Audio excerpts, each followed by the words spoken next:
The third Turkey-Africa Partnership Summit ends in Istanbul with the adoption of a joint declaration to deepen cooperation in the interest of the states and their people.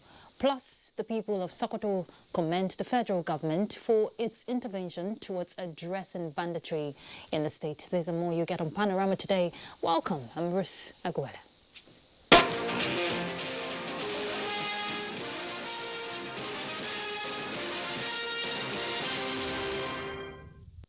The third Turkey-Africa Partnership Summit has ended in Istanbul with the adoption of a joint declaration of commitment to further strengthen and deepen the win-win cooperation in the interests of the states and their peoples.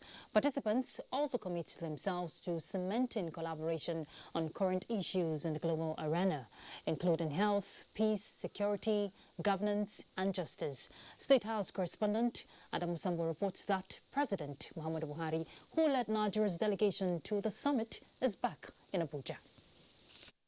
Convened by the Turkish leader Recep Tayyip Erdogan, participants to the Turkey-Africa Partnership Summit, including President Muhammadu Buhari, resolved to focus on peace, security and justice, human-focused development, as well as strong and sustainable growth. Implementation, they say, will be made through a joint action plan 2022 to 2026 under 5 strategic cooperation areas, including trade, investment and industry, education, science, technology, innovation, skills, infrastructure development and agriculture, as well as promoting resilient health systems. The summit decided that appropriate follow-up mechanisms will also be established for monitoring and evaluation of agreed areas of cooperation. Meanwhile, on the margins of the summit, Defense Minister Bashir Magashi had a strategic engagement with the Turkish Minister of National Defense, Hulusi Akar, on the fight against terrorism, insurgency, and other acts of criminality disrupting peace and security in Nigeria.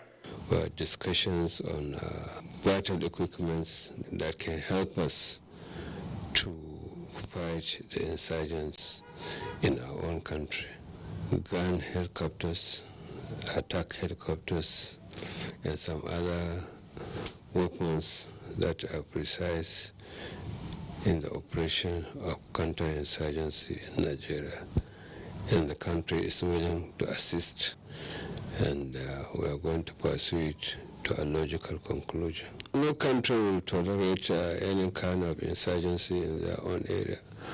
And I think Nigeria has tolerated this thing for quite a long time, almost 10 years. But with all these requirements we are now making efforts to have, I'm sure the end of banditry insurgency will come to an end very soon. The Minister of Health, Dr. Osage Ihanere, also speak on the major takeaways for Nigeria's health sector. Yeah, for the Ministry of Health was an opportunity to touch bases with the Turks and tell them what our main interests are in developing primary health care, strengthening secondary health care, and improving our super specialty hospitals like ear centers, eye centers, and head and neck centers. And it also opens to the Turks what opportunities there are in Nigeria for investment. They are eager to connect with Africa, and Nigeria, of course, is a very promising destination when it comes to connecting with Africa. And in that respect, investment opportunities exist. In the meantime, President Muhammadu Buhari has since returned to Abuja. He was accompanied on the visit by the First Lady of Nigeria, Aisha Muhammadu Buhari, several ministers and other senior government officials. In Abuja, Adamu Sambo, NTA News. Following that development, President Muhammadu Buhari was in Turkey on a special request by the Turkish president this December to participate in the third Turkey-Africa Partnership Summit. A statement released by the senior special assistant to the president on media and publicity, Garba Shehu, says that Turkey is serious about working with Africa in a win-win relationship. Let's see that.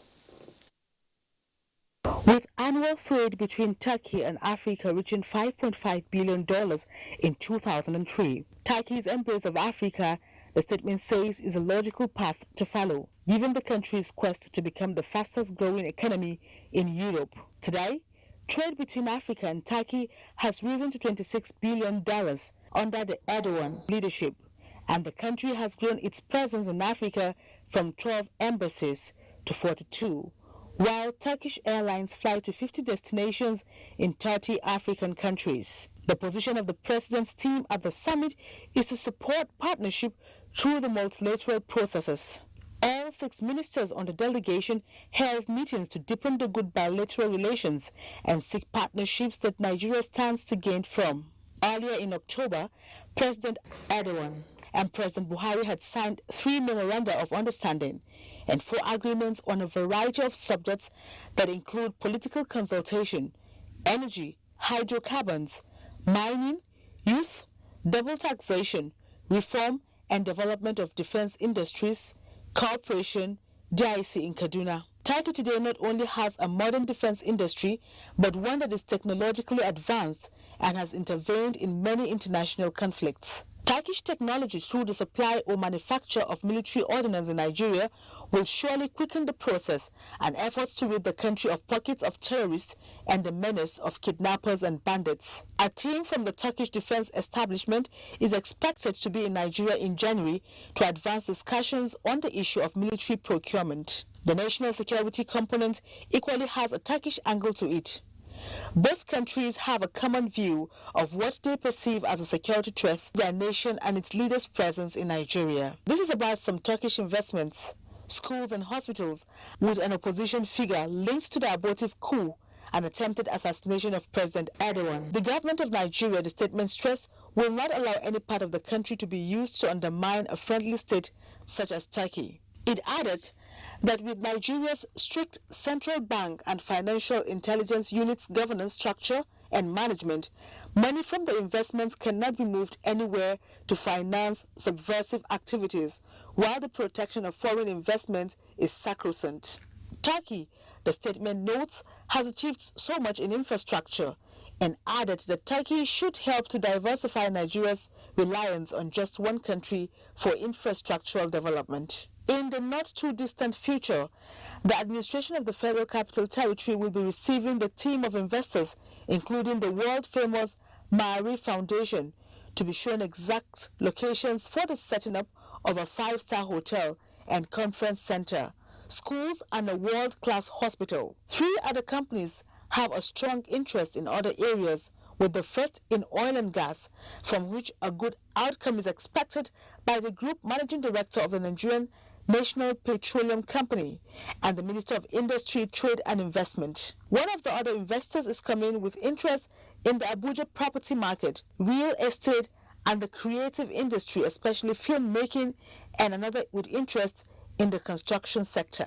President Buhari, given a special opportunity to speak, called for increased support for Africa in fighting terrorism, vaccine equity and manufacture on the continent, and for combined efforts to address the effects of climate change.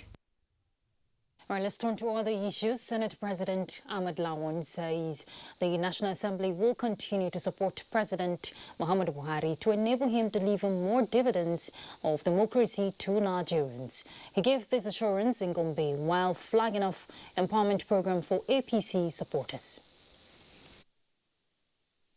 The Senate President Ahmed Lawan believes President Muhammadu Buhari has, for the past 6 years, remained desirous and succeeded in turning around the fortunes of Nigeria, while asking Nigerians to continue to believe in the capacity of the present administration.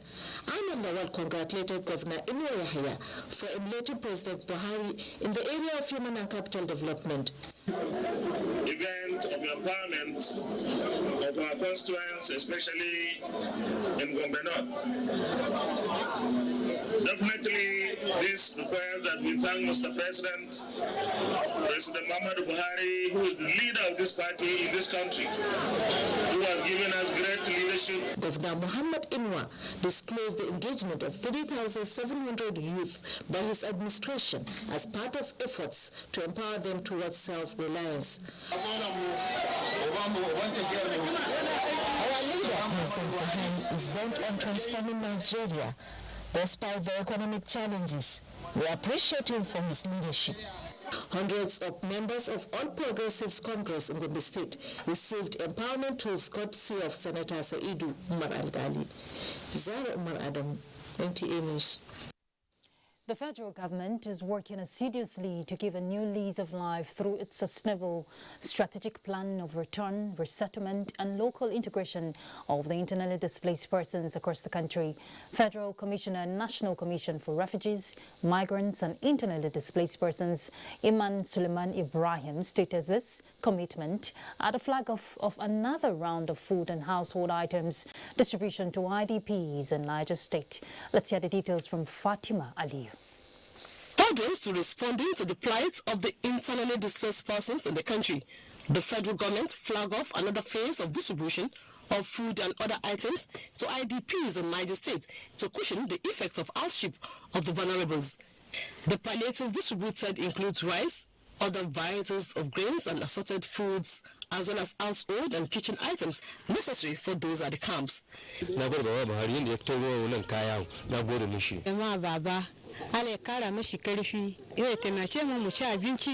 Representative of the Federal Commissioner, National Commission, Refugees, Migrants and Internally Displaced Persons says the sustainable strategic plan of the federal government through collaborative efforts with other sister agencies is already yielding positive results. This is for the construction of 100,000 units each in Borno and Katsina states as a pilot scheme which will be replicated in the trouble zone states across the country. The Commission is making effort across the country to resettle persons of concern. We've handed over formally to the IDPs directly, and the camp manager is to oversee and make sure it's used judiciously. We only have few food left. So coming of this National Refugees Commission with assistance today is something that I should be happy. The items are expected to be distributed to other internally displaced persons camps in Niger State. Fatima Ali, NTA News. The Federal Commissioner of the National Commission for Migrants, for Refugees, Migrants and Internally Displaced Persons, Iman Suleiman Ibrahim, has stated her commitment that the federal government will continue to provide shelter and resettlement for people. I'm talking about the IDPs in Kefi. Now, this was during the foundation laying ceremony of IDPs resettlement in Kefi, Nasarawa State. Suleiman Musa reports. The internally displaced persons who are yearning for a shelter and start a new life will soon realize their dreams as the National Commission for Refugees, Migrants and Internally Displaced Persons renewed commitment to providing befitting accommodation that include facilities such as market, police station, hospital, ranch and farmland, among others, that will host thousands of IDPs in Kefi. Most of these displaced people have lost not just their livelihood but also their homes. So this will help to address the problems, especially for IDPs in Wasa. We're already mobilized by the federal government, so we're going to push the consultants and the contractors to ensure that they deliver in a very timely manner.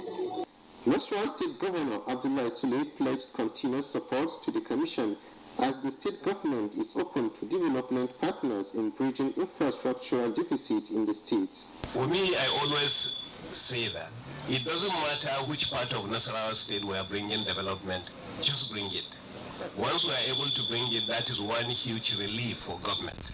This resettlement, if completed, will address critical housing challenge of persons of concern, especially the IDPs. From Kefi, Suleiman Musa, NTA. Nigerians have been told to remain supportive of the federal government's policies and programs to enable it to provide more dividends of democracy to them. Minister of Women Affairs Dame Pauline Talon was speaking while inaugurating the flooding and erosion control project in Dengi, Plateau State. Felicia Dalop Samaila reports. The inauguration of the project is a dream come true for the people of Kanam.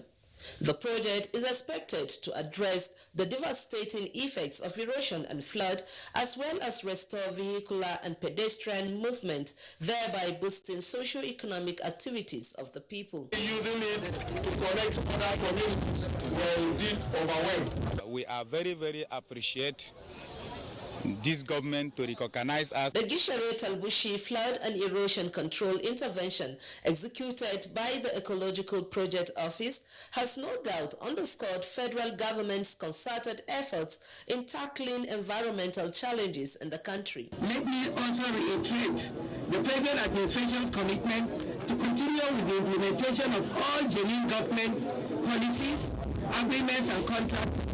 I therefore call on you all as the benefiting community to see the project as yours.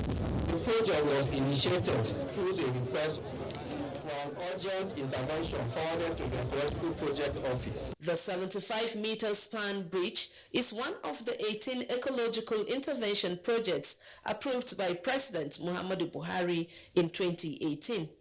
From Dengi Kanam local government area, Felicia Daliop Samaila, NTA News. Cross River State Governor Professor Ben Ayade is advising politicians to keep to the rules of the game, follow agreements reached and ensure fairness as the nation moves towards another political era ahead of the 2023 general elections. The governor stated this during the defection ceremony of 3 political bigwigs from the People's Democratic Party to the All Progressives Congress in Calabar. Paul Abel will tell us more. Since the return of power from military rule to democratic dispensation in 1999, the PDP has been the governing party in Cross River State, and there has been this rotational agreement of the governorship seat moving from south to central and northern senatorial zones for equity and justice. It is on this premise the state governor advises politicians to keep to agreement for peace to reign rather than pursuing selfish interests at the detriment of the people's unity. It is against the law I have for every one of you that I'm going to give my right eye and take the oath, and of course, take the decision I've taken. And I'm happy that people of customer have all joined me in unison and in very clear understanding that indeed 2023 is the avenue of peace.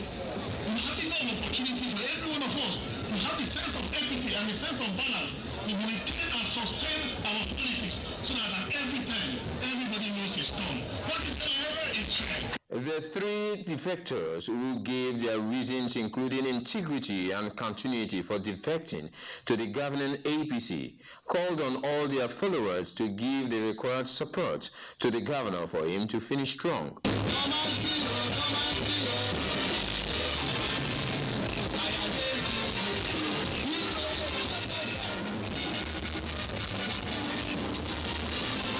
In Calabar, Paul Abel, NTA News.